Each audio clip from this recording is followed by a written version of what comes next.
ఇది cleft lip, palate, burn scar contractures అవి తప్పితే అసలు కాస్మెటిక్ సర్జరీ పేరెత్తేవాళ్ళే కాదనమాట.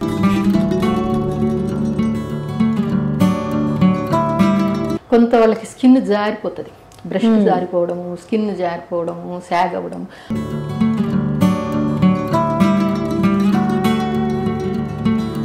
మీరు మా క్లయింట్స్ ఉందని చెప్పి మ్యారేజ్ అయిన 3 years వరకు కూడా మా హస్బెండ్కి నాకు ఇంప్లాంట్ ఉందనే విషయం తెలియదు. నేను చెప్తే కానీ వాళ్ళకి తెలియలేదు అని.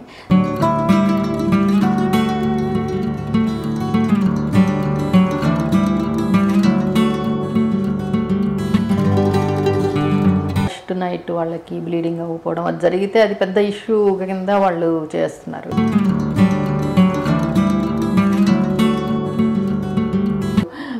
సింగిల్ బ్రెస్ట్ ఉండో లేకపోతే బ్రెస్ట్ అసలు డెవలప్ కాకను బ్రెస్ట్ ఇంప్లాంట్లు చేయించుకున్న ఆడపిల్లలు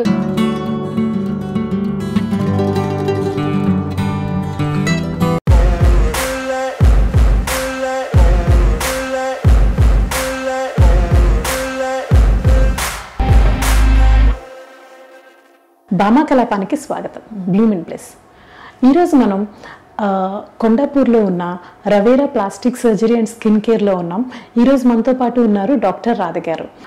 హైదరాబాద్లో first time plastic surgery centre start చేశారు మేడం అండ్ సార్ కలిసి. సో ఇప్పుడు మనం మేడంతో మాట్లాడి మనకి రెగ్యులర్గా వచ్చే ఏమేమి ప్రాబ్లమ్స్ ఉంటాయి, వాటికి ఏంటి సొల్యూషన్ అనేది తెలుసుకుందాం. నమస్తే అండి. నమస్తే మ్యామ్. మీరు ఫస్ట్ టైం హైదరాబాద్లో స్టార్ట్ చేశారు కదా, అసలు ఈ థాట్ ఎలా వచ్చింది మ్యామ్ మీరు స్టార్ట్ చేయాలి అనేసి? అంటే మా husband is a plastic surgeon అండి. ఆయన నిమ్స్లో అసిస్టెంట్ ప్రొఫెసర్గా వర్క్ చేస్తుండేవాళ్ళు. వాళ్ళు ఎక్కువగా ఈ ట్రామా, మైక్రోవాస్కులర్ సర్జరీ, ఇంకా బర్న్స్, ప్లాస్టిక్ సర్జరీ అంటే మనకి హైదరాబాద్లో కానీ కంపల్సరీ ఇవే ఉండేవి. కాస్మెటిక్ సర్జరీ అనే కాన్సెప్ట్, కాస్మెటిక్ సర్జరీ చేసే ప్లాస్టిక్ సర్జన్స్ లేరు అసలు. అంతకుముందు జనరేషన్ అంతా కూడా మా హస్బెండ్ వాళ్ళ ప్రొఫెసర్స్ వాళ్ళందరూ కూడా వాళ్ళు ఎక్కువగా ఈ పేషెంట్ రికవరీ అంటే ట్రామా నుంచి రికవర్ అవ్వడము, లేదా బర్న్స్ నుంచి రికవర్ అవ్వడము, పుట్టుకతో వచ్చిన లోపాలు వాటిని సరిచేయడము, వీటి వరకే ప్లాస్టిక్ సర్జరీ చేసేవాళ్ళు. కానీ ఈ కాస్మెటిక్ సర్జరీ అనే దాన్ని వాళ్ళు ఎంకరేజ్ చేసేవాళ్ళు కాదు. కానీ అప్పటికే ఈ ఫారిన్ కంట్రీస్లో, యుఎస్లో అలాంటి చోట్ల ఈ ప్లాస్టిక్ సర్జరీ, కాస్మెటిక్ సర్జరీ అనేది ప్లాస్టిక్ సర్జరీలో ఒక పార్ట్ అంతే. అది చాలా వైడ్గా ఉండేది, చాలామంది చేయించుకునేవాళ్ళు. మనకి అప్పట్లో ఫిల్మ్ యాక్ట్రెస్ అంటే శ్రీదేవి నోస్ సర్జరీ తోటి అసలు ముందు ఇండియాలో పాపులర్ అయింది. ఆ అమ్మాయిని చిన్నప్పటి నుంచి స్క్రీన్ మీద చూసిన వాళ్ళు సినిమాలో హీరోయిన్గా ఎంటర్ అయిన తర్వాత కూడా ముద్దుగా అలాగ బుద్దుగా ఉండేది అమ్మాయి. సడన్లీ చాలా స్లిమ్ అయిపోయి అసలు నోస్ అంతా షార్ప్ అయిపోయి నేషనల్ లెవెల్లో నెంబర్ 1 హీరోయిన్ అయిపోగానే ఎవ్రీబడి ఏంటి అమ్మాయి ఎందుకు ఇలా మారింది అనేది అక్కడి నుంచి స్టార్ట్ అయింది అనమాట. ఆమె అప్పుడు యుఎస్ ఎక్కడికో వెళ్ళి చేయించుకున్నట్టున్నారు. చాలామంది ఈ సెలబ్రిటీస్ వాళ్ళు అక్కడికి వెళ్ళి చేయించుకునేవాళ్ళు ఈ సర్జరీ. నేను గుంటూరు మెడికల్ కాలేజీలో చదివేటప్పుడు కూడా మాకు ప్లాస్టిక్ సర్జరీ డిపార్ట్మెంట్ ఉండేది, కానీ అక్కడ ఓన్లీ ఇలాంటివే చేసేవాళ్ళు. ఇది cleft lip, palate, burn scar contractures అవి తప్పితే అసలు కాస్మెటిక్ సర్జరీ పేరెత్తేవాళ్ళే కాదనమాట.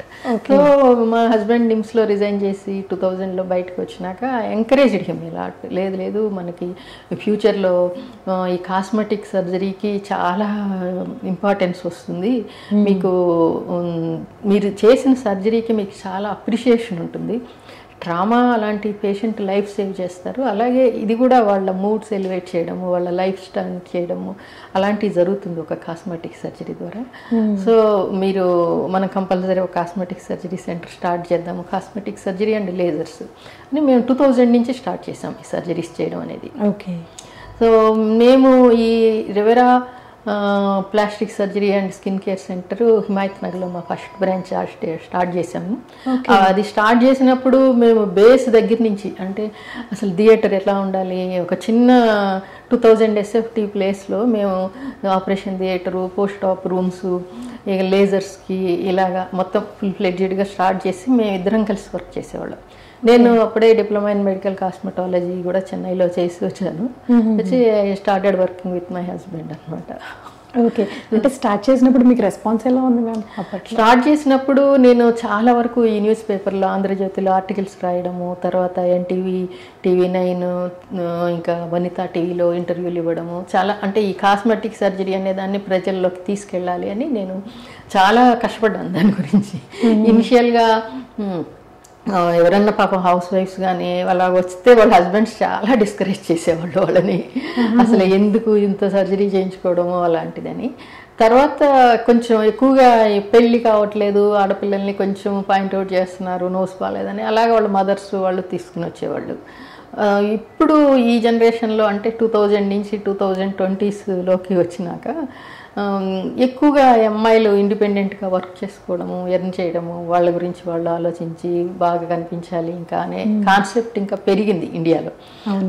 సో మేము ఇప్పుడు మళ్ళీ కొండాపూర్లో ఇంకో బ్రాంచ్ స్టార్ట్ చేసాము. ఫస్ట్ నుంచి కూడా ఇంకొకటి జనాలకు వచ్చిన అనుమానాలు ఏంటంటే ఈ కాస్మెటిక్ సర్జరీస్, లైపోసెక్షన్స్ అవి చేయించుకున్నప్పుడు కొంతమందికి కాంప్లికేషన్స్ రావడము, అది ఎన్ని కాంప్లికేషన్స్ వచ్చినాయి, అసలు ఇది సర్జరీ చేయించుకుంటే ఏమైనా ప్రాబ్లం అవుతుందా అని అడిగేవాళ్ళు చాలామంది. కానీ మేము మొదటి నుంచి చాలా strict rules and regulations follow అయ్యేవాళ్ళం. ఏ పేషెంట్ ఈ సర్జరీకి సూటబుల్, ఎవరికి చేయాలి, ఎవరికి చేయకూడదు, చేసిన తర్వాత pre operative assessment, post operative counselling, ఇంకా వాళ్ళు ఈ సర్జరీతో ఎంత సాటిస్ఫై అవుతారు, ఈ సర్జరీ చేయడం మూలంగా వాళ్ళకి డెఫినెట్గా మన రిజల్ట్స్ ఇవ్వగలమా, ఇలాంటివన్నీ కూడా మేము చాలా ఎక్కువ కేర్ చేసేవాళ్ళం, my self and my husband doctor Venkat తోట. అన్లెస్ ఇవన్నీ మాకు ఫిట్ అయితే తప్పితే మేము చేసేవాళ్ళం కాదు సర్జరీ, డిస్కరేజ్ చేసేవాళ్ళం. అయ్యో, అంటే మేము అందరూ చేయించుకోకూడదా లైపోసెక్షన్? అందరూ చేయించుకోకూడదా అంటే మీకు సపోజ్ ఈ లైపోసెక్షన్ అనుకోండి, 100-120 kgs వెయిట్ ఉండేవాళ్ళు వచ్చేవాళ్ళు, డాక్టర్ గారు మాకు పొట్ట ఉంది ఎంత తగ్గిపోవాలి అని అంటే మేము వాళ్ళని డిస్కరేజ్ చేసేవాళ్ళం. వాళ్ళు సూటబుల్ క్యాండిడేట్స్ కాదు. ఎందుకంటే లైపోసెక్షన్ అనేది ఇది చిన్న చిన్న పాకెట్స్ ఆఫ్ ఫ్యాట్ పొట్ట పక్కన, నడుము పక్కన అలాగ ఉంటే వాటిని స్లిమ్ చేసి షేపింగ్ చేయడానికే కానీ 100 kgs ఉండే వాళ్ళని 80 kgలకి 70 kgలకి తీసుకురావడానికి కాదు. అది హెల్దీ కూడా కాదు. వాళ్ళు బాగా న్యాచురల్గా వెయిట్ రిడక్షన్ ట్రీట్మెంట్స్ తీసుకుని ఎక్సర్సైజులు చేసి మొత్తం వెయిట్ తగ్గిన తర్వాత కొంత వాళ్ళకి స్కిన్ జారిపోతుంది, బ్రెస్ట్ జారిపోవడము, స్కిన్ జారిపోవడము, శాగ్ అవ్వడం, అప్పుడు ఆ breast lift, skin abdominal lift, thigh lifts అని అవి చేసి వాళ్ళకి నార్మల్కి తీసుకొస్తాం. అలాగే ఏదన్నా కొన్ని ప్యాకెట్స్ ఆఫ్ ఫ్యాట్ ఉంటే అవి మేము లైపోసెక్షన్ ద్వారా తీస్తాం. అది కూడా ఈచ్ సిట్టింగ్లో 3 to 6 liters కంటే మ్యాక్సిమం తీయకూడదు ఫ్యాట్. తీస్తే ఎలాగా ఈ స్ట్రిక్ట్ రూల్స్ అవి ఫాలో చేయకపోవడం మూలంగా కొంతమందికి కాంప్లికేషన్స్ వచ్చినాయి. కానీ మేము మాత్రం ఫ్రమ్ day 1 to ఈ రోజు వరకు మా పేషెంట్లకి చాలా స్ట్రిక్ట్గా వీళ్ళు కరెక్ట్గా ఈ సర్జరీకి ఫిట్ అవుతారు అనుకుంటేనే మేము వాళ్ళని ఎంకరేజ్ చేస్తాం. ఇప్పుడు మనకి హైదరాబాద్లో చాలా క్లినిక్స్ ఉన్నాయి కదా మ్యామ్, అంటే వాళ్ళకి అండ్ రెవేరాకి ఏంటి మ్యామ్ డిఫరెన్స్? రిబెరా అంటే మేము ఫర్ ద లాస్ట్ 23 years నుంచి ఈ ఫీల్డ్లో ఉన్నామండి. మా దగ్గర సర్జరీ చేయించుకున్న వాళ్ళు 16-17 years ఏజ్లో ఇప్పుడు సింగిల్ బ్రెస్ట్ ఉండో లేకపోతే బ్రెస్ట్ అసలు డెవలప్ కాకను బ్రెస్ట్ ఇంప్లాంట్లు చేయించుకున్న ఆడపిల్లలు ఇప్పుడు 40 ఏళ్ళ వయసు వచ్చి మళ్ళీ ఇంప్లాంట్స్ చేయించుకుని అలాగ ఉన్నారనమాట. అప్పటి నుంచి మేము రెగ్యులర్గా వీళ్ళందరినీ ఫాలోఅప్ చేస్తుంటాము. అంటే ఇప్పుడు మా దగ్గర పైగా ఒక టీమ్ ఆఫ్ ప్లాస్టిక్ సర్జన్స్ ఉన్నారండి. It is not a single man show. ఎవరో ఒకళ్ళే క్లినిక్ పెట్టుకొని మేమే అన్నీ చేస్తాము అలాంటిది కాదు. మా దగ్గరికి ఇప్పుడు డాక్టర్ శివకుమార్ ఆర్ముఖం అని చెన్నై నుంచి వస్తారు. ఆయన breast surgeries, facial plastic surgeries వాటిలో హీఈస్ వెరీ గుడ్ హ్యాండ్. ఆయన he has more than 20 years experience. And అంటే the quality of treatment and surgeries అందుకని మేము ఎక్స్క్లూజివ్లీ శివకుమార్ గారిని పిలుస్తాం అలాంటి సర్జరీస్కి. అలాగే ఇంకా కొన్ని జనరల్ ప్లాస్టిక్ సర్జన్స్కి వేరే ఇంకో ప్లాస్టిక్ సర్జన్ డాక్టర్ శివరామ్ అని ఉన్నారు. ఆయన జనరల్ ప్లాస్టిక్ చాలా బాగా చేస్తారు. జనరల్ ప్లాస్టిక్ ఆయన చేస్తారు. ఇంకా జూనియర్ ప్లాస్టిక్ సర్జన్స్ ఉన్నారు. హెయిర్ ట్రాన్స్ప్లాంటేషన్స్కి ఇంకొక ప్లాస్టిక్ సర్జన్ ఉన్నారు. వీళ్ళంతా కలిపి ఒక 5 టీం ఉన్నారు మా దగ్గర. సో మా దగ్గర అందరూ సీనియర్స్, ఎక్స్పర్ట్స్ ఇందులో వెరీ గుడ్ హ్యాండ్ ఉండేవాళ్ళు. అందరూ ఒక్కొక్కళ్ళు ఒక్కొక్క టైప్ ఆఫ్ సర్జరీస్ చేస్తారు. అందులో వాళ్ళకి ఇంట్రెస్ట్ ఉండి ఆ సర్జరీస్ మీద ఎక్కువ కాన్సన్ట్రేట్ చేసి ఒక 10-20 ఏళ్ళు అందులో వర్క్ చేసిన వాళ్ళు ఆ సర్జరీస్ చేస్తారనమాట. Okay okay. So it's not like అంటే ఒక క్లయింట్ వస్తే ఏదో చేసామని కాకుండా ప్రతి దాంట్లో కూడా చాలా కేర్ తీసుకొని మీరు స్పెషలిస్ట్తోనే చేపిస్తున్నారు. వాళ్ళు వచ్చేస్తారు, ఈరోజు ఫ్రీగా ఉన్నానండి, రేపు పొద్దునకల్లా నాకు సర్జరీ చేయాలి అని కొంతమంది అడుగుతుంటారు. అంటే they are fit to all. మాకు కావాల్సిన స్పెసిఫికేషన్స్ అన్నిట్లో వాళ్ళు ఫిట్ అయితే ఓకే చేస్తాం. అదర్వైజ్ మేము వాళ్ళు డిస్కరేజ్ చేసి కొంచెం టైం తీసుకొని ఫుల్ బాడీ థరో చెకప్ చేసి మీరు అంతా నార్మల్ ఉన్నారు, ఫిట్గా ఉన్నారు, ఇప్పుడు మీకు సర్జరీ చేయొచ్చు అనుకున్నప్పుడే చేస్తాం అనమాట. తర్వాత పోస్ట్ ఆప్ రికవరీ పీరియడ్ కూడా మేము వెంటనే 2వ రోజే వెళ్ళిపోయి ఎక్కడికి వెళ్ళాలంటే డెఫినెట్లీ అట్లీస్ట్ ఒక 1 వీక్ ఇంట్లో ఉండి కొంత రెస్ట్ తీసుకుని డాక్టర్కి అందుబాటులో ఉండి మీకు 1 వీక్ తర్వాత కంప్లీట్గా రికవర్ అయినాక అప్పుడు లాంగ్ జర్నీస్ కానీ ఏదైనా అబ్రాడ్లో అట్లా వెళ్ళాలనుకున్నా కానీ చేయొచ్చు. సో అవన్నీ కూడా మేము చాలా కేర్ తీసుకుంటాము. ఓకే. అండ్ ఇంకొకటి మేము మన ఉమెన్లో ఎక్కువగా ఉండే ప్రాబ్లం అంటే యంగ్గా ఉండేటప్పుడు బాగుంటాము, పిల్లల వరకు బాగానే ఉంటాం, పిల్లలు పుట్టిన తర్వాత కంప్లీట్గా బాడీ షేప్ అవుట్ అయిపోద్ది, చాలా డ్రాస్టిక్ చేంజెస్. ఇంకా నార్మల్గా చాలా మంది కాన్సన్ట్రేట్ చేయరు, కొంతమంది కాన్సన్ట్రేట్ చేస్తారు కూడా. అంటే దానివల్ల కూడా అంటే ఫీడింగ్లో ఎక్కువ ఫుడ్ తినేసి వెయిట్ పెరిగిపోతారని ఇలా అంటూ ఉంటారు. అంటే ఏమవుతుందంటే ఈ ప్రెగ్నెన్సీలో చైల్డ్ గ్రోత్ ఉంటుంది కదమ్మా, ఎస్పెషల్లీ సెకండ్ ట్రైమిస్టర్ అంటే 4th మంత్ నుంచి చాలా ఫాస్ట్ గ్రోత్ ఉంటుంది బేబీ. సో వాళ్ళు ఎక్కువగా ఆహారం కూడా తీసుకోవాల్సి వస్తుంది, క్రేవింగ్ ఉంటుంది, ఫుడ్ మీద క్రేవింగ్. ఇంకా మీకు 7th మంత్ కంప్లీట్ అయిన దగ్గర నుంచి వెయిట్ గెయిన్ చేస్తుంది బేబీ బాగా. సో దాంతో ఆ ఫుడ్ తీసుకోవడం కూడా ఎక్కువ ఉండొచ్చు. మామూలుగా ప్రెగ్నెన్సీ వచ్చి డెలివరీ అయ్యే లోపల 10 kgs వెయిట్ గెయిన్ చేస్తారు. దానికి తోడు ఈ ప్రొజెస్ట్రాన్ హార్మోన్ అనేది చాలా హై లెవెల్లో ఉంటుంది ప్రెగ్నెన్సీలో.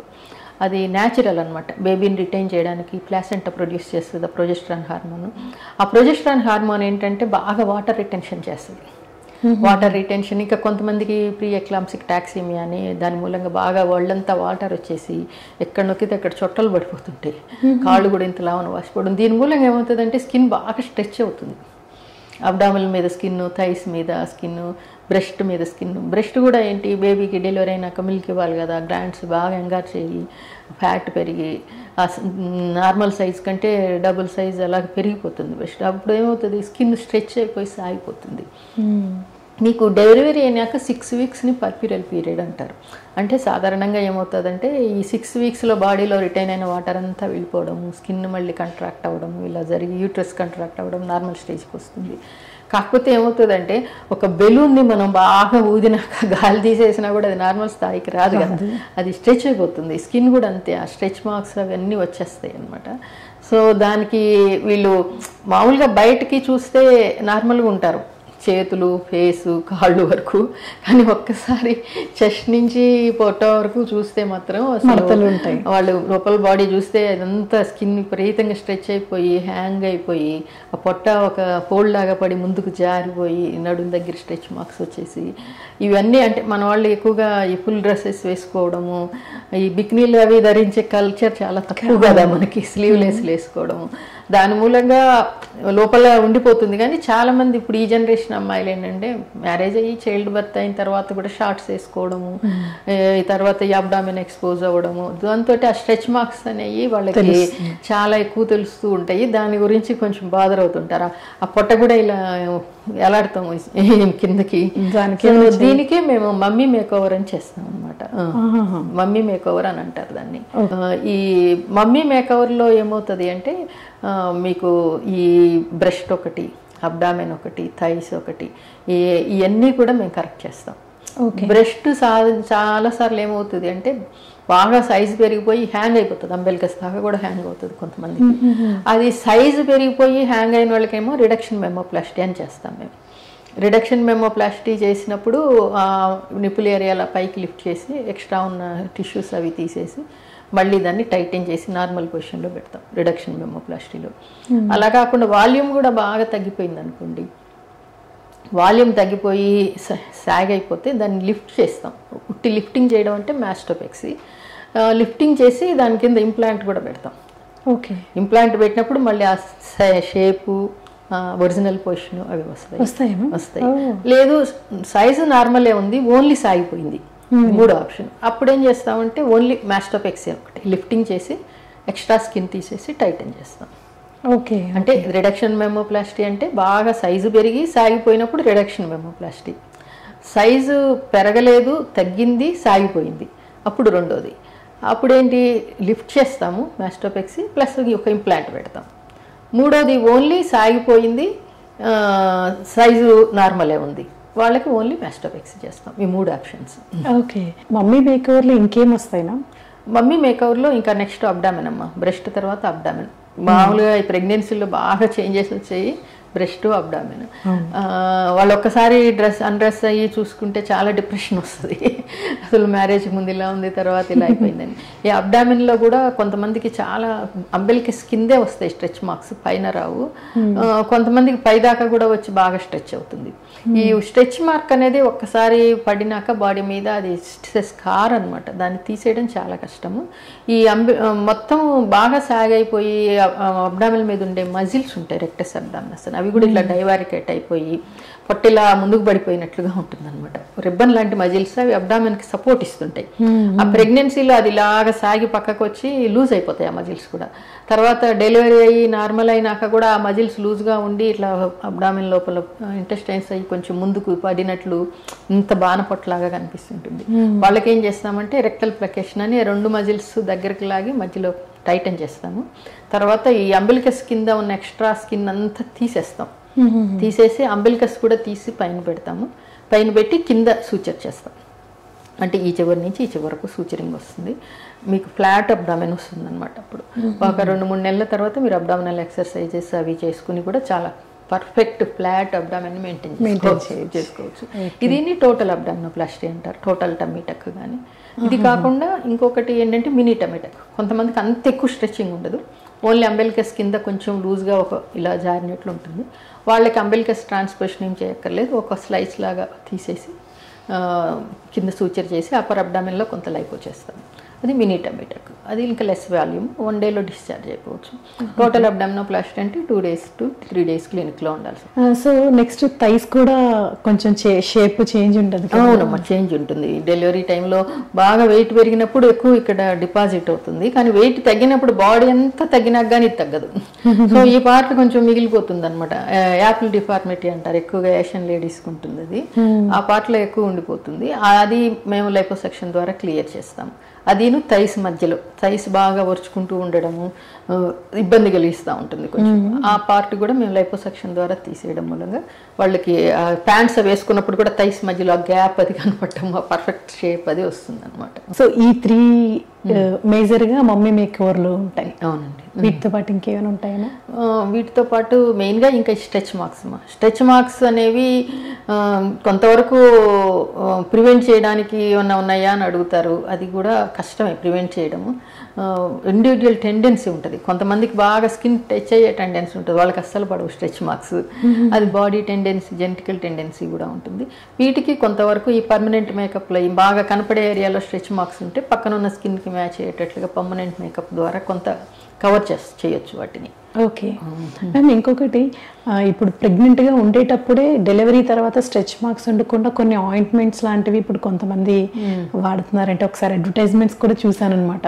అవి అంతవరకు పూర్తిగా వాటిని నమ్మడానికి ఏం లేదమ్మా. బ్రెస్ట్ సైజ్ ఇంక్రీజ్ చేయడానికి ఆయింట్మెంట్లు, స్ట్రెచ్ మార్క్స్ రాకుండా ఉండడానికి ఆయింట్మెంట్స్, ఇవన్నీ కూడా. అంటే ఇంకోటి ప్రెగ్నెన్సీలో బేబీ లోపల ఉంటుంది, అసలు అవన్నీ రాయడం ఎంతవరకు? నిన్న కూడా ఒక పేషెంట్ జస్ట్ ఎర్లీ ప్రెగ్నెన్సీలో ఉందన్నమాట, వచ్చి మీట్ అయింది అమ్మాయి. ఇలాగ ఏమన్నా స్ట్రెచ్ మార్క్స్ రాకుండా ఆయింట్మెంట్స్ కానీ ఏవైనా చెప్పండి అంటే నేను చెప్పాను, ఎవరు బేబీ ఈజ్ మోర్ ఇంపార్టెంట్. మీరు అసలు ఫస్ట్ 3 months అయితే బేబీ ఆర్గాన్ డెవలప్మెంట్ అది ఉంటుంది, ఏమీ తీసుకోవద్దు, న్యాచురల్ ఫుడ్. ఇంకా మీ అబ్స్ట్రిషన్ ఒక ఫోలిక్ యాసిడ్ ఒకటి, ఏదన్నా మరీ ఎక్కువ వామిటింగ్స్ అవుతుంటే వామిటింగ్స్ కాకుండా అలాంటివి. ఈ నర్వ్ డెవలప్మెంట్ అయినప్పుడు ఫోలిక్ యాసిడ్ డెఫిషియన్సీ వస్తుంది కొంతమందికి, సరిగ్గా ఫుడ్ తీసుకోలేకపోతే వామిటింగ్స్ అవుతుంటాయి కదా. ఆ ఫోలిక్ యాసిడ్ ఒకటి మాత్రం కంపల్సరీ తీసుకోవాలి 5 mg ఫస్ట్ 3 months. అవి తప్పితే ఇంకా మీరు వేరే వాటిని గురించి దేని గురించి బాధరవద్దు. తర్వాత ఈ స్ట్రెచ్ మార్క్స్ రావడం అనేది కూడా మీకు 7th month తర్వాతే వస్తాయి ఎక్కువగా. ముందు రావు. అప్పుడు దాకా బేబీ సైజ్ అంత ఎక్కువ ఉండదు. 7th మంత్ తర్వాత వెయిట్ పెరుగుతుంది. బాగా వెయిట్ పెరిగినప్పుడు మీకు ఆ స్ట్రెచ్ మార్క్స్ రావడం అది జరుగుతుంది. ఇప్పుడు ఆ స్ట్రెచ్ మార్క్స్ ఫామ్ అయ్యే టైంలో కొంత ఇచ్చింగ్ రావడము, రెడ్నెస్ రావడము అలా ఉన్నప్పుడు దానికి ఏదైనా లోకల్గా సూతనింగ్ క్రీమ్స్ అవి అప్లై చేసుకోవచ్చు కొంతవరకు. అంతేగాని స్ట్రెచ్ మార్క్స్ని అది బేబీ పెరిగి పుష్ చేస్తూ ఉండే కొద్దీ ఆ స్కిన్ స్ట్రెచ్ అవుతూ ఉంటుంది. మరి బేబీ గ్రోత్ మీద ఎఫెక్ట్ అయ్యాయి అయితే మనం చేయలేం కదా.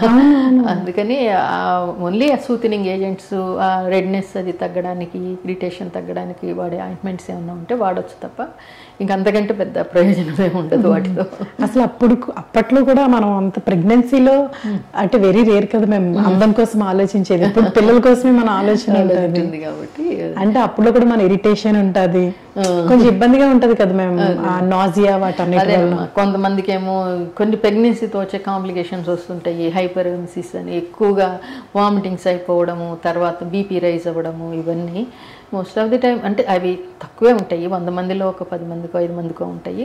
మిగిలిన టైంలో మాత్రం మెయిన్గా మీ బేబీ గ్రోత్ గురించి, బేబీ హెల్త్ గురించి, తర్వాత మీ ఫిట్నెస్ కూడా రెగ్యులర్ ఎక్సర్సైజులు చేయడము అవి వాటి మీద ఎక్కువ కాన్సన్ట్రేట్ చేయండి.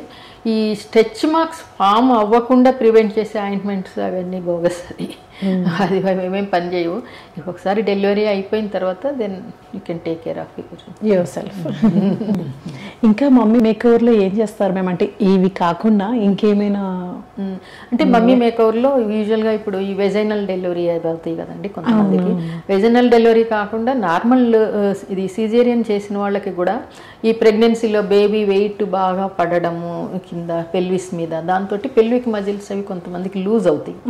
అంటే డెలివరీ తర్వాత మళ్ళీ సెక్షువల్ లైఫ్లో పార్టిసిపేట్ చేసేటప్పుడు వాళ్ళకి సాటిస్ఫాక్షన్ లెవెల్స్ కొంచెం తక్కువ ఉంటాయి అని అంటారు. ఎందుకంటే ఆ మజిల్స్ బాగా స్ట్రెచ్ అవ్వడము ఓవర్గా జరగడం మూలంగా వెజైనల్ టైటనింగ్ అది ప్రాపర్గా లేదు అని కొంతమంది పార్ట్నర్స్ వాళ్ళని చెప్తుంటారనమాట.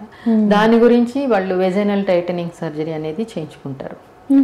వెజైనల్ మజిల్స్ని, వెజైన్ అనేది ఒక ట్యూబ్లా ఉంటుంది, దాని చుట్టూ ఇలాగ మజిల్స్ ఉంటాయి. మజిల్స్ స్ట్రెచ్ అయిన మజిల్స్ని మళ్ళీ దగ్గరికి లాగి కుట్టి వెజైనల్ టైటనింగ్ సర్జరీ అనేది కూడా ఈ మమ్మీ మేకవర్లో చేస్తాం. అది డెలివరీ అయినాక ఒక 2-3 మంత్స్ తర్వాత చేయించుకోవచ్చు. ఒక 1 మంత్ రెస్ట్ తర్వాత మీకు నార్మల్గా పార్టిసిపేట్ చేయొచ్చు సెక్షువల్ లైఫ్లో. Okay okay. అది ఎప్పుడు లైఫ్ లాంగ్ ఉంటుందా? మళ్ళీ ప్రెగ్నెన్సీ వస్తే కొంత లూజ్ అవ్వచ్చు, చాలా కాలం ఉంటుంది అది. ఓకే మ్యామ్, చాలా మంచి అంటే మొత్తం అన్ని కూడా కవర్ చేస్తున్నారు మమ్మీ మేకవర్. Thank you. ఇప్పుడు మనం ఎక్కువగా వింటూ ఉన్నాం హైమోనోప్లాస్టీ అని, అంటే ఏంటి మ్యామ్? ఈ హైమోనోప్లాస్టీ అనేది ఎక్కువగా ఇంతకుముందు ఈ ముస్లిం కంట్రీస్లో వాటిలో చేయించుకునేవాళ్ళమ్మా. వీళ్ళకి ఏంటంటే ముస్లిమ్స్కి కొన్ని జాతుల్లో కొన్ని చోట్ల వాళ్ళకి ఈ గర్ల్ అనేది వర్జినా కాదా అనేది చాలా స్పెసిఫిక్గా ఉంటారు వాళ్ళు. దాని మూలంగా ఏంటంటే అమ్మాయి ఏదన్నా బై ఛాన్స్ పెళ్ళికి ముందు ఇంటర్ కోర్స్లో పార్టిసిపేట్ చేసినా అది తర్వాత ఆ అమ్మాయికి చాలా ప్రాబ్లమ్స్ క్రియేట్ చేస్తుంది. ఫస్ట్ నైట్ అనేది పెయిన్ రావడము, బ్లీడింగ్ అవ్వడం జరగకపోతే ఈ అమ్మాయి వర్జిన్ కాదని వాళ్ళు ఇబ్బంది పెట్టడం అలాంటివి జరుగుతుంటుంది. వాళ్ళు చేయించుకునేవాళ్ళు ఎక్కువగా. ఇప్పుడు మన సొసైటీలో కూడా నేను అబ్జర్వ్ చేస్తుంది ఏంటంటే బికాజ్ ఈ ఇంటర్నెట్లో చూడడం, ఈ నాలెడ్జీలు పెరిగినాక చాలామందికి ఏంటంటే అసలు first night compulsory pain bleeding రావాల్సిన అవసరమే ఉండదు. కొంతమంది బాగా ఎక్సర్సైజ్ చేసే వాళ్ళు చేయడము, సైక్లింగ్ చేయడము, వాటి మూలంగా కానీ కొంచెం హైమన్ లూజ్ అవ్వడము, అది ఫస్ట్ నైట్ వాళ్ళకి బ్లీడింగ్ అవ్వకపోవడం అది జరిగితే అది పెద్ద ఇష్యూ కింద వాళ్ళు చేస్తున్నారు. అలాంటి వాళ్ళు కొంతమంది భయపడి కూడా వచ్చి మమ్మల్ని అడుగుతారు, ఏంటి దీనికి సొల్యూషన్ ఏంటి మేడం, అసలు they are very particular about virginity అది ఇది అని. అలాంటప్పుడు దాన్ని హైమన్ ట్యాగ్స్ ఉంటాయి, డిస్టర్బ్ అయిన ట్యాగ్స్ అవి, వాటిని మళ్ళీ సెర్చ్ చేసి మేము సూచరించేస్తాం అనమాట. అంటే యూజువల్గా ఏంటంటే ఫస్ట్ టైము ఇంటర్ కోర్స్లో పార్టిసిపేట్ చేయని గర్ల్స్కి సాధారణంగా ఓన్లీ ఒక లిటిల్ ఫింగర్ మనం ఎగ్జామిన్ చేసేటప్పుడు vaginal examination only little finger అదే ఆల్రెడీ సెక్షువల్ లైఫ్లో పార్టిసిపేట్ చేసిన వాళ్ళలో ఈజీలీ 2 ఫింగర్స్ అనమాట వెజైనల్ ఎగ్జామినేషన్ చేసేటప్పుడు. ఈ వెజైనా ఈ హైమన్ అనేది ఒక డయాఫ్రమ్ లాగా ఉంటుంది, చుట్టూ ఒక థిన్ మ్యూకస్ లేయర్ లాగా ఉంటుంది, వెరీ డెలికేట్ థిన్ లేయర్. దానిని మేము మళ్ళీ సెర్చ్ చేసి స్టూచరింగ్ చేయడం జరుగుతుంది. ఇది ప్యూర్లీ సైకలాజికల్, వాళ్ళకున్న పర్సనల్ ప్రాబ్లమ్స్ని బట్టో, లేదంటే ఆల్రెడీ ఏదో మ్యారేజ్ చేసుకుంటున్నాము తర్వాత ఇంకా ఎటువంటి ప్రాబ్లమ్స్ ఇబ్బందులు కలగకూడదని కొంతమంది పేరెంట్స్ కానీ గర్ల్స్ కానీ వాళ్ళు అంతటా వాళ్ళే వచ్చి చేయించుకుంటారు ఇది హైమెనోప్లాస్టీ అనేది. Nothing is wrong in it. అందులో అంటే చాలా మందికి తెలియదు, రీవర్జినైజేషన్ సర్జరీ అని కూడా అంటారు దీన్ని. ఓకే, అది ఉన్న కొన్ని విశ్వాసాలు, కొన్ని సైకలాజికల్ మెయిన్గా వీటిలో ఫిజికల్ కంటే కూడా సైకలాజికల్గా ఒకళ్ళ మీద ఒకళ్ళకి ఉండే నమ్మకం కానీ ఇది కానీ ఇన్వాల్వ్ అయ్యి ఉంటాయి. ఓకే, నార్మల్గా కాస్మెటిక్ సెంటర్స్ అంటేనే స్కిన్ పీల్స్ వెరీ ఫేమస్ కదా మ్యామ్. సో అసలు అంటే స్కిన్ పీల్స్ అంటే ఎలా ఉంటాయి, దానివల్ల ఏమైనా సైడ్ ఎఫెక్ట్స్ ఉంటాయా, అది వేయించుకునేటప్పుడు కానీ ఇచ్చింగ్ కానీ ఇలాంటిది ఏమైనా ఉంటుందా? సో మాకు దానికోసం కొంచెం బ్రీఫ్గా ఎక్స్ప్లెయిన్. అంటే యూజువల్గా మీకు ఏజింగ్ చేంజెస్ అంటే 50 ఏళ్ళకో 60 ఏళ్ళకో వస్తాయి అని ఒక అనుకుంటుంటారు అందరూ. కానీ ఏజింగ్ చేంజెస్ అనేది బాడీలో లేట్ 20s నుంచే వస్తాయి. 25 ఇయర్స్ దాటిన దగ్గర నుంచి ఫేషియల్ స్కిన్లో మార్పు రావడము, తర్వాత మీరు బయట అట్మాస్ఫియర్కి ఎక్స్పోజ్ అవ్వడం మూలంగా చిన్న చిన్న డాట్స్ లాగా రావడం, ఫేస్ మీద స్కిన్ డల్ అయిపోవడము, ఇవన్నీ జరుగుతూ ఉంటాయి. సెల్ టర్న్ ఓవర్ అని అంటారు. అంటే ఈ పైన మన స్కిన్ ఎప్పటికప్పుడు పాత స్కిన్ని బయటకు నెట్టేసి కొత్త స్కిన్ తయారు చేసుకుంటుంది. అది యంగ్ గర్ల్స్లో టీనేజర్స్లో ఉన్నంత ఫాస్ట్గా ఇంకా తగ్గిపోతుంది, స్లో అవుతుంది అనమాట ఆ సెల్ టర్న్ ఓవర్ అనేది. మేము ఈ కెమికల్ పీల్స్లో ఏం చేస్తామంటే ఆ సెల్ టర్న్ ఓవర్ పెంచుతాం. తర్వాత మీ స్కిన్ ఇట్లా నిగారింపుగా వాటర్ పట్టుకుని ఉండడానికి కొల్లాజెన్ అనే ఒక ప్రోటీన్ కారణం. అది ఎప్పటికప్పుడు స్కిన్ తయారు చేసుకుంటూ ఉంటుంది. అదేంటంటే ఏదైనా దెబ్బ తగిలినా హర్ట్ అయినా ఎక్కువ తయారవుతుంది అనమాట కొల్లాజెన్. ఈ కెమికల్ పీల్స్ అనేవి ఏంటంటే mild way of hurting your skin. లైట్గా ఏదో వేడి నీళ్ళు పడితేనో ఒక స్కిన్ బొబ్బలాగా వచ్చే వాళ్ళ చర్మం ఊడిపోయి స్మూత్ స్కిన్ వస్తుంది కదా, అది ఇలా చాలా కంట్రోల్డ్గా చేస్తాం. అందుకే ఈ కెమికల్ పీల్స్ చేసేటప్పుడు దాని మీద చాలా అవగాహన ఉండేవాళ్ళు చేసేవాళ్ళకి. మీ స్కిన్ టైప్ని బట్టి మీరు ఎంతవరకు ఎండకు ఎక్స్పోజ్ అవుతారు. పైగా మనది చాలా టెంపరేట్ క్లైమేట్ కదా. మేము వాళ్ళు అడుగుతాము, మీరు ఏదైనా రోజు బయట తిరిగే ప్రొఫెషన్లో ఉన్నారా, రోజు ఎంతసేపు ట్రావెల్ చేస్తారు ఎండలో, ఇవన్నీ కనుక్కొని వాళ్ళు ఎక్కువసేపు ట్రావెల్ చేయరు, లేదు వాళ్ళు ప్రాపర్ కేర్ తీసుకోగలరు, నీడలోనే ఉంటారు, అట్లీస్ట్ ఈ పీల్ చేసుకున్నాక వారం 10 రోజుల వరకు ప్రొటెక్ట్ చేసుకోగలరు అనుకుంటే సజెస్ట్ చేస్తాం. నా సజెషన్ ఏంటంటే లేట్ 20s నుంచి మేల్స్ కానీ ఫిమేల్ కానీ ఈ chemical peels at least once in a month తీసుకుంటే ఆ ఫేస్లో ఆ ఫ్రెష్నెస్ అనేది మెయింటైన్ అవుతూ ఉంటుంది. కొంచెం ఇంకా డీపర్ పీల్స్, మన ఇండియన్ స్కిన్స్కి బాగా డీప్ పీల్స్ అస్సలు సూట్ కావు, ఎందుకంటే పిగ్మెంటేషన్ వచ్చే ఛాన్స్ ఎక్కువ ఉంటుంది. So superficial and very superficial, mildly deep peels అంతవరకే సజెస్ట్ చేస్తాను. నేను ఈ పీల్స్ ఒక 20 ఏళ్ళ నుంచి చేస్తున్నాను. మీరు మంత్లీ వన్స్ అది లేదా 2 monthsకి ఒకటి లిటిల్ బిట్ డీపర్ పీల్స్ అవి తీసుకుంటుంటే ఆ ఫ్రెష్నెస్ అనేది మెయింటైన్ అవుతూ ఉంటుంది. ఓకే ఓకే, కొత్తగా కొల్లాజెన్ ప్రొడక్ట్స్ అవ్వడము, ఏజింగ్ చేంజెస్ తొందరగా రాకపోవడము, ఫైనర్ రింకిల్స్ కనిపించకపోవడం, ఇవన్నీ జరుగుతుంటాయి అన్నమాట. Okay okay. ఇంకొకటి మేము ఈ మధ్య చాలా మంది స్కిన్ వైటనింగ్ ట్రీట్మెంట్స్ అని స్కిన్ టైట్నింగ్ ట్రీట్మెంట్స్ అని అంటున్నారు కదా, అవి ఏంటి మేము ఎలా ఉంటుంది? అవి మీకు ఈ స్కిన్ వైటనింగ్ ట్రీట్మెంట్స్ అంటే చాలా వరకు ఈ గ్లూటాథయోన్ అండి. ఈ గ్లూటాథయోన్ ఇంజెక్షన్స్ అనేవి యాక్చువల్గా ఇవి 2006-07 నుంచి స్టార్ట్ అయినాయి. అసలు అంతకుముందు మనకి అసలు నా దగ్గరికి చాలామంది వచ్చి అడిగే వాళ్ళు ఎక్కడో నెట్లో చూసుకుని గ్లూటాథయోన్ ఇంజెక్షన్ తీసుకుంటే తెల్లగా అయిపోతారంట కదా అని. ఆ గ్లూటాథయోన్ ట్యాబ్లెట్స్ కానీ ఇంజెక్షన్స్ కానీ అసలు ఎందుకు వాడేవాళ్ళు అంటే ఈ ఆల్కహాలిక్స్లో లివర్ డ్యామేజ్ అయినప్పుడు వాళ్ళకి అది లివర్ రిపేర్ చేసే కెపాసిటీ ఉంటుంది. అది is an anti oxidant, vitamins లాంటిది. ఆ ఇంజెక్షన్స్ ఇచ్చినప్పుడు ఆ లివర్కి ఏంటంటే రికవర్ చేసుకునేది. లివర్లో మీకు ఒక 1/8 పార్ట్ ఉన్నా కూడా ఆ లివర్ మిగిలింది మళ్ళీ రికవర్ చేసుకుంటుంది, మిగిలిన పార్ట్ని రికవర్ చేసుకుని నార్మల్ ఫంక్షన్ చేస్తుంది. సో ఆ డ్యామేజ్ అవ్వకుండా మిగిలి ఉన్న లివర్ పార్ట్ని రికవర్ చేసుకోవడానికి ఈ గ్లూటాథయోన్ ఇంజెక్షన్స్ అనేవి ఇస్తూ ఉండేవాళ్ళు. మనకి ఒక రీసెర్చ్ లాగా ఇస్తున్నప్పుడు వాళ్ళు ఐడెంటిఫై చేసింది ఏంటంటే సేమ్ టైం వీళ్ళందరూ లివర్ రికవర్ అవడంతో పాటు తెల్లగా మెరిసిపోతూ షైన్ అయిపోతూ స్కిన్ చాలా బాగా కనిపిస్తూ ఉంటే ఇది ఈ స్కిన్ మీద కూడా ఎఫెక్ట్ కనిపిస్తుంది బాగా అని అప్పుడు వీళ్ళంతా ఈ గ్లూటాథైన్ వాడడం మొదలెట్టారు. అంటే బ్యూటీ కోసం, స్కిన్ షైన్ అవ్వడానికి, వైట్గా అవ్వడానికి. దానికి ఇట్ ఈజ్ నాట్ ప్యూర్లీ ఇప్పుడు మీకు ఏదో బాగా నల్లగా ఉండేవాళ్ళని తెల్లగా చేయటం అలా కాదు. కానీ ఈ కెమికల్ పీల్స్ ఇంకా గ్లూటాథైన్ ఇంజెక్షన్స్ మీరు కనీసం ఒక 2 నెలలు కానీ గ్లూటాథైన్ తీసుకుంటే డెఫినెట్ మీకు ఆ షైనింగ్, ఆ హెల్దీ లుక్ అనేది కనిపిస్తుంది. ఓకే, వీక్లీ వన్స్ తీసుకోవాలి, 2 months తీసుకుంటే కనిపిస్తుంది మీకు. తర్వాత మెయింటెనెన్స్ కూడా మీరు వాడుకోవచ్చు. మెయిన్గా ఏంటంటే డైరెక్ట్ ఎక్స్పోజర్ టు సన్లైట్ అనేది కొంచెం అవాయిడ్ చేయాలి. అది స్కిన్ని డ్యామేజ్ చేయడము, పిగ్మెంటేషన్ రావడం చేస్తుంది. దీంతోపాటు కొన్ని chemical peels exposed part, face, neck, హ్యాండ్స్కి కెమికల్ పీల్స్ కూడా తీసుకుంటూ ఈ గ్లూటాథైన్ ఇంజెక్షన్స్ అవి తీసుకుంటే వీళ్ళకి మంచి రిజల్ట్స్ అనేవి కనిపిస్తాయి. Okay okay. సో మాకైతే చాలా మంచి ఇన్ఫర్మేషన్ అండ్ కొంచెం కొత్త అప్డేటెడ్ ఇన్ఫర్మేషన్ ఇచ్చారు మేము మాకు అండ్ మా ప్రేక్షకులకు కూడా. మీ టైం అంతా స్పెండ్ చేసి ఇవన్నీ చెప్పినందుకు, ఎడ్యుకేట్ చేసినందుకు థ్యాంక్ యూ మ్యామ్. థ్యాంక్స్. చూసారు కదండి మ్యామ్ మనకి ఈరోజు చాలా ఇన్ఫర్మేషన్ ఇచ్చారు. మీకు వీటిపై ఏమైనా డౌట్స్ ఉంటే మన కామెంట్ బాక్స్లో మెన్షన్ చేయండి. Raveera clinic Kondapur location and contact details అన్నీ కూడా మీకు డిస్క్రిప్షన్ బాక్స్లో ఉంటాయి. ఎవరైనా సరే మేడంతో మాట్లాడాలి అనుకున్నా సరే అపాయింట్మెంట్ తీసుకొని రావచ్చు. Thank you for watching.